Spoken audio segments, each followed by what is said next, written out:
My family for years has been going to Drake's Bay and getting oysters, and we really love it.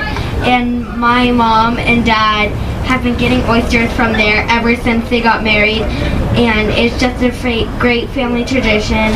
And the Miwok Indians actually started harvesting oysters from those waters, and I think that's something that should never end. We should just always have Drake's Bay because it's a beautiful and wonderful part of land, and it should never end.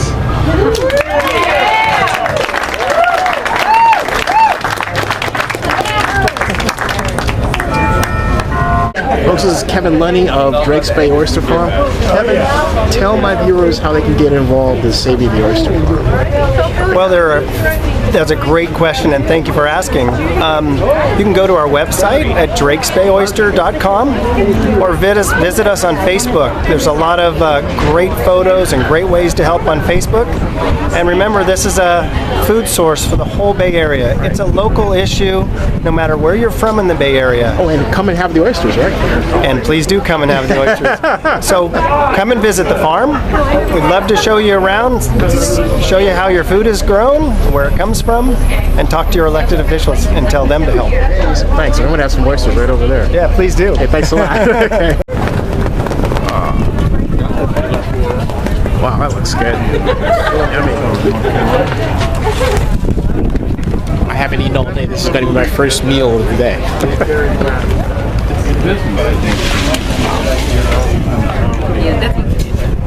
Tell my viewers about the oyster farm. Well, first of all, it's a family-owned farm.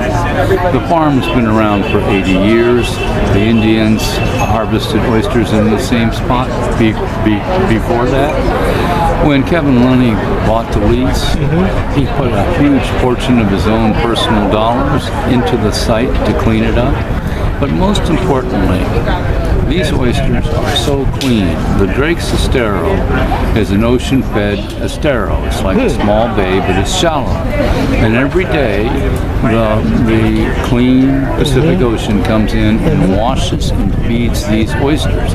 These oysters are grown on strings, so they're not in mud.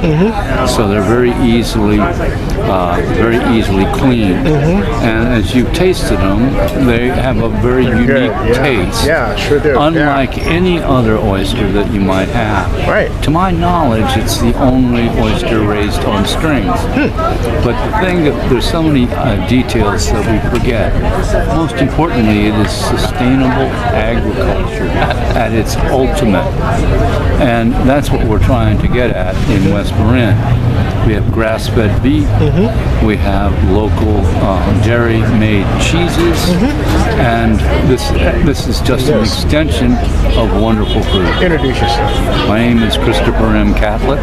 I reside in Novato, California, and also in Berkeley, California.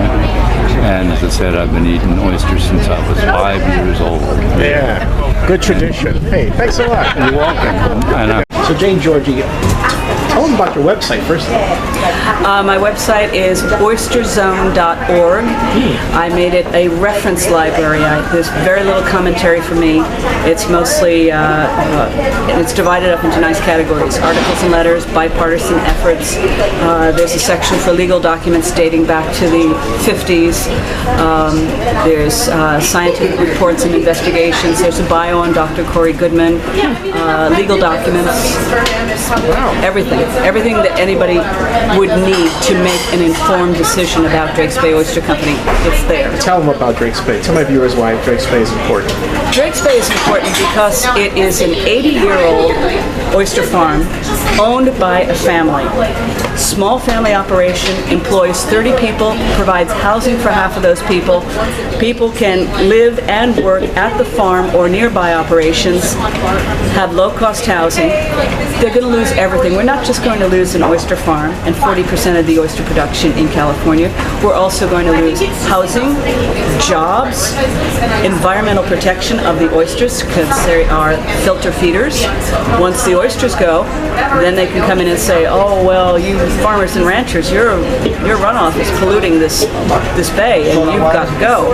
And they don't need an EIS, an EIR, an EA. They don't have to go through NEPA. They don't have to do anything. No matter what Ken Salazar said, they can just oust them all.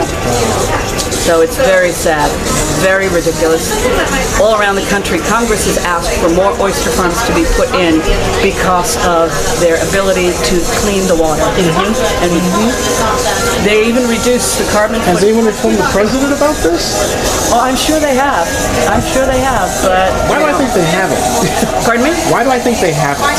Well, can you just have a imagine being the feeling. President of the United States being for transparency in government, for small business, for agriculture, and not know about this? I can imagine being the president of the United States and working with people who don't tell you everything.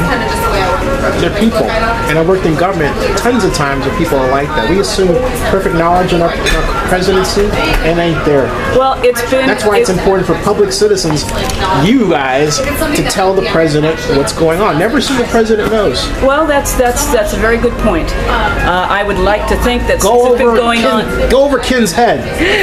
I'd like to think since this has been going on since 2007, and that means it's been all through his first Right. round, and it's halfway into his second stint in office. He should know about it. No, I don't think so.